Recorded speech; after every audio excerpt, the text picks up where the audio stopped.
जी आवडल ती कलाकृती बनवायला सांगितली. सर्वात पहिल्यांदा विमान बनवलेलं आहे आणि विमानाला नवीन अभ्यासक्रम प्रशिक्षणाचं विमान असं नाव दिलेलं आहे.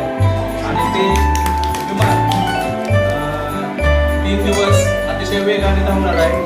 त्यानंतर आत्ताच्या गाण्यातला ससा अतिशय सुरेख असा लांब कानाचा ससा बनवलेला आहे. गाण्यात त्यांचा जो ड्रेस होता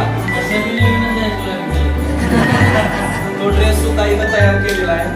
आणि अतिशय छान असं फुलाचं इथं बनवलेलं आहे. त्यानंतर पंचपाळन हे अतिशय सुरेख असं तयार केलेलं आहे. त्यानंतर 2 वेगवेगळ्या पद्धतीचे फॅमिली तयार केलेले आहेत. अशा पद्धतीने आम्ही पोळाचं काम गटांनी मिळून तयार केलेलं आहे.